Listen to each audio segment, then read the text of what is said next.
In this WrestleTalk news, is Cody set for next week's Raw? WWE's not a wrestling company, according to one former star, and is a rapid main roster call-up on the way for Bron Breakker. So subscribe and enable notifications to always on for daily wrestling news videos. Support WrestleTalk!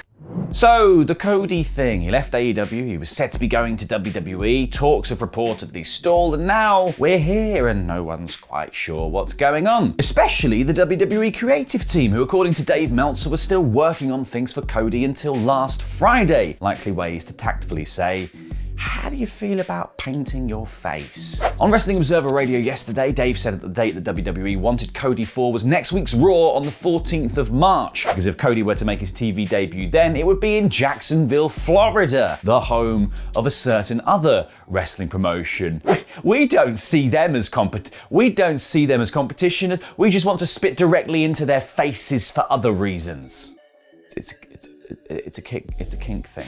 Meltzer also reiterated that WWE is still wanting Cody to be at WrestleMania 38 as well, but no deal has currently been reached and time really is beginning to run out because it's like less than a month now. Word on what the holdup is isn't really out there either. It could be money, it could be creative control, it could be an aversion to spandex jumpsuits and glitter, many things. Some of the speculation points to the fact that Seth Rollins currently doesn't have an opponent scheduled for Mania, so if Cody were to rejoin WWE, he could just be stepping straight into a match with Rollins at the show of shows. But until Cody dots the I's and crosses the T's, there is still a chance that the deal doesn't go through, and then what? Then he just goes back to AEW with his tail between his legs. Which might actually help out Ty Conti and Sammy Guevara, who have been facing the sadly common bull wrestling fandom gets up to on social media. Honestly, what a dystopian hellscape wrestling Twitter is. Ty tweeted Cody and Brandy to ask if they were coming back because they left all of the haters to me and Sammy Guevara. Now, he didn't say that he was coming back, but Cody did come out of the woodwork to offer some advice to his former colleague. Cody responded saying, "Mediocrity loves company, and when you're underrated, everybody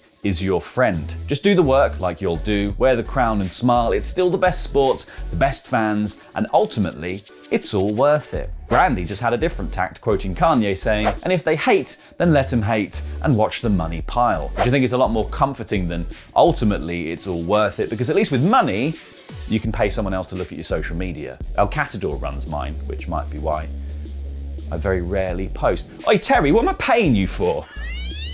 More news in a second, but now this.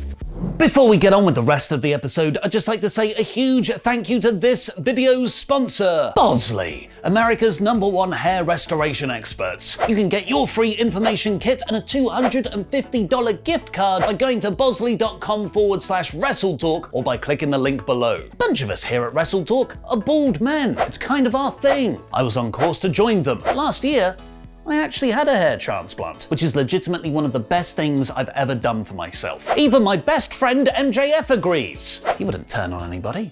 Of course, mine was done in the UK, but if I was in America, I'd have contacted Bosley, who offer the latest in hair restoration technology with both surgical and non-surgical solutions. One of the biggest issues I found before getting mine was the research phase and actually talking to people about the procedures. Bosley has that sorted though, offering free in-person and video consultations. Book one in now to get a fuller, thicker head of hair by going to bosley.com/WrestleTalk or click the link below to get your free information kit and a $250 gift card. That's bosley.com/WrestleTalk. And you can get a free cost estimate and find the right solution for you. The sooner you take action, the more options you have. Support WrestleTalk and make that hairline impeccable with Bosley. Now on to WWE, which has had an interesting relationship with the term wrestling and the entire idea of what they do being putting on wrestling shows for many years now. Vince has always been keen to differentiate the E from other products out there that might be similar, either with silly phrases like stupendous or by rebranding the entire concept of wrestling as sports entertainment. It does make you wonder though if he does that in all aspects of his life. It's like, are you going to the toilet, Vince? No, I'm gonna go drop a bow missile. Stupendous. He said on the Pat McAfee show that the reason he doesn't like the term wrestling is because anyone can wrestle well or badly, something he's truly putting to the test by bringing Johnny Knoxville into Mania. I love the guy, but he can't sell anything that isn't legitimately connecting with his body. And the problem with the idea that it's not a wrestling company is that previously he was always hiring wrestlers to work for him who were then surprised when they're not allowed to wrestle properly. One such name caught out by this was Lince Dorado, who, when speaking to Renee Paquette on the Sessions podcast, said that the focus on the entertainment aspect of sports entertainment was one of the reasons why he chose to quit the company. He said the job is easy, but for somebody who loves pro wrestling, the job is very frustrating because WWE is not a wrestling company. They're a movie company. Somebody who loves pro wrestling and understands that and wants to contribute, it's frustrating. The thing I always wonder when people describe WWE as a movie company or being in the storytelling business is like, what movies and what stories do they read or watch? Because Vince McMahon said that he hadn't watched Succession on the Pat McAfee show, and I know not everyone has watched Succession, nor should everyone have to watch Succession, but it is the highest rated show on television and a masterclass of the exact sort of storytelling WWE loves. It's about backstabbing, money-grubbing little shits going after their dad or their friend or the champion. So yeah, fine, Vince is busy and he hasn't seen it, but then he's probably telling a bunch of writers who have probably seen it to rip up their scripts. You've gotta watch the best stuff out there. Ultimately, booking wrestling should be like DMing in D&D. You just borrow from everywhere, movies, books, TV, and not taking part in wider culture actually is detrimental to what you're doing. Or don't borrow, steal from NXT, because that's what WWE main roster does when it runs out of ideas of talent. They just draft up someone new for a few weeks, squeeze them until they're a creative husk, and then they start the process again with a new person. Next in line for that is the former NXT champion Bron Breakker. Ronald Breakken is reported by Dave Meltzer to be in line for a main roster call-up. He said on Wrestling Observer Radio that there is plenty of chatter about getting Bron Flakes onto either Raw or SmackDown. In fact, he's already wrestling this weekend's set of house shows, which always seems like a pretty good indicator. Bron of the Blackwater even addressed his next move after losing the NXT title to Dolph Ziggler, which actually happened, lest we forget, by saying, "Ziggler will see me again at some point. I don't know when that's gonna be, but I'm gonna take my NXT championship back, and I'm gonna be better next time as well. I'm gonna be a better performer and be a better athlete. The next time you guys see me, I'm gonna be just the best Bron Breakker that I can be." The bronniest breaker. Now, Bron's comments might seem to suggest that he's going to return to the chase on future episodes of NXT, but as Dolph Ziggler's title win proves, the door between the main roster and NXT now flows both ways properly, so Bron could go to the main roster for a bit and then pop back to NXT. Before we crack on with the rest of the news though, we need to thank the abominable Michael Abbott and the reigning, defending, undisputed first WrestleTalk Super Chat donator heavyweight champion of the world, Jeremiah Golder, for their support on Patreon. That is a long name.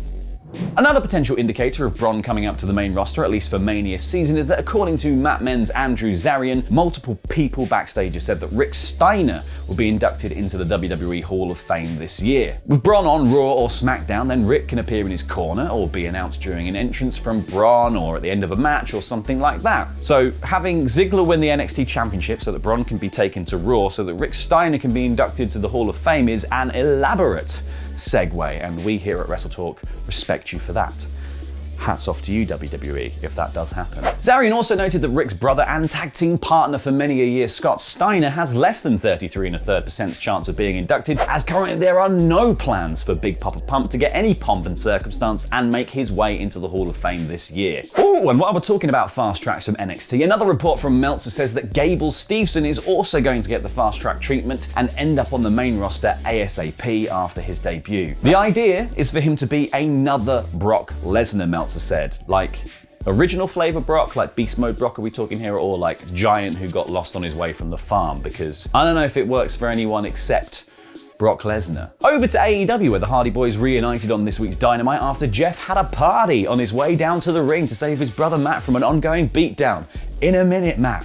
I'm doing my thing. The little claps. With Jeffrey now in the company, Matt Hardy confirmed on Twitch that he has re-signed with AEW. Speaking about Jeff arriving for the show, he said he got there late in the day and started looking over the contract. It was so funny. He looked over and I'm like, I'm very happy too. I've extended my contract with AEW. I'm going to be there a little while longer, and they matched myself and Jeff's contracts up, which was very cool. So that means that the Hardy Boys are now in AEW together and will seemingly be leaving the company at the same time as this era of the boys does feel sort of like a farewell tour. Also on Dynamite, we got to see an emotional promo from Big Willie Riggs, who thanked Tony Schiavone for helping him out in the wrestling biz. The thing is, Regal also waffled for a bit. He spoke about how much Bryan was the perfect wrestler. He talked about his own demons, and then he had to sort of trail off quite quickly before he got onto Mox properly, because he had already talked for 6 minutes. So it turns out that Regal had overrun and took to Twitter to apologise to his co-workers for not hitting his time. He said, "This is a professional note from me, as I have no other form of social media and would rather my new colleagues see this, as I don't like gossip. I'm very sorry to everyone affected by my time issues last night. I apologise to everyone personally affected. I should be showing people by example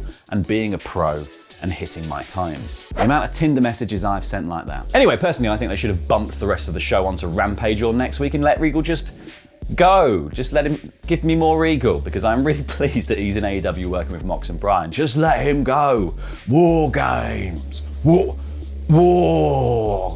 game. Yeah. News. Where is it falling in your rankings, and is it the best man?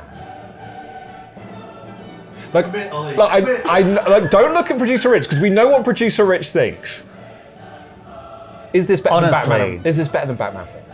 That's the benchmark, isn't it?